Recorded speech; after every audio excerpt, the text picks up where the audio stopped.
It was the year 2004. SpaceX and Blue Origin was at the beginning of their existence. None of them had a single successful rocket launch yet. They were just beginners, with nothing to show off. Jeff Bezos and Elon Musk were two ambitious dreamers, and they were failing every single day in their endeavors. That's the time when Elon and Jeff met for the first time face to face. This is a period when SpaceX and Blue Origin, both companies, were wasting a giant amount of time with experiments and with testing various ideas. However, nothing was working. It was a very difficult period for both companies. In this meeting, Elon and Jeff talked about everything: their long-term goals and ideas, tests that they've done, failures that they had. Both of them had special knowledge about rockets and space, and it was supposed to be a very helpful meeting for both of them. They could use each other to gain some additional knowledge. However, it didn't happen. This meeting is described very well in the book, The Space Barons. Here is the quote of Elon Musk, which remembers this meeting in this book.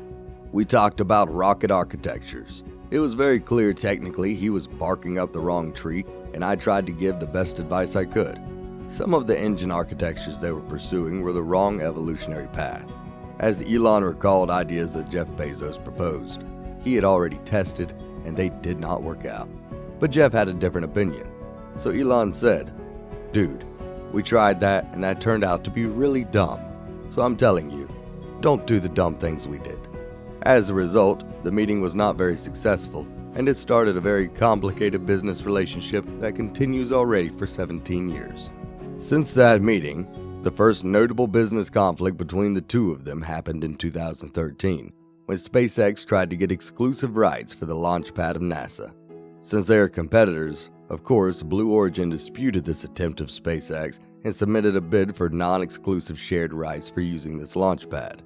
After tough negotiations, NASA took the side of SpaceX, and in April 2014, Elon Musk signed a 20-year lease which gave his company exclusive rights for this NASA launch pad. After signing this deal, Elon Musk commented, "I think it's kind of moot whether or not SpaceX gets exclusive or non-exclusive rights for the next 5 years. I don't see anyone else using that pad for the next 5 years," Musk also told Reuters. "I think it's a bit silly because Blue Origin hasn't even done a suborbital flight to space, let alone an orbital one. If one were to extrapolate their progress, they might reach an orbit in 5 years, but that seems unlikely." This was a big win for SpaceX, but after 1 year, another business conflict happened when Blue Origin got a patent for drone ships that were utilized for landing rocket boosters. Again, it was not in the best interest of SpaceX, and Elon Musk took this issue to court, arguing that this method of using drone ships was around for many years and patent rights for Blue Origin was very unfair. Unfortunately for Jeff Bezos, the court sided with Elon Musk and patent rights were canceled. As the story continues, when in 2015 Blue Origin managed to land a reusable rocket, soon after the achievement Jeff Bezos tweeted, "The rarest of beasts, a used rocket. Controlled landing not easy, but when done right, can look easy." And the response from Elon Musk was quick. He said, "Not quite, rarest." SpaceX Grasshopper rocket did 6 suborbital flights 3 years ago and is still around. Within all of this mass and conflicts, there is no doubt that they have profound respect for each other. Countless times they commended each other's work publicly. For example, when SpaceX failed the launch test of the Starship rocket, Jeff posted encouraging words and said that anybody who knows how hard this stuff is impressed by today's Starship test. Big congrats to the whole @SpaceX team. I'm confident they'll be back at it soon. With that, at the digital conference in 2015, Elon said as well that both him and Jeff have similar opinions and ideas about the good future of humanity. Despite the fact that both billionaires have very successful space companies, they have a critical difference in their approach to the advancement in space.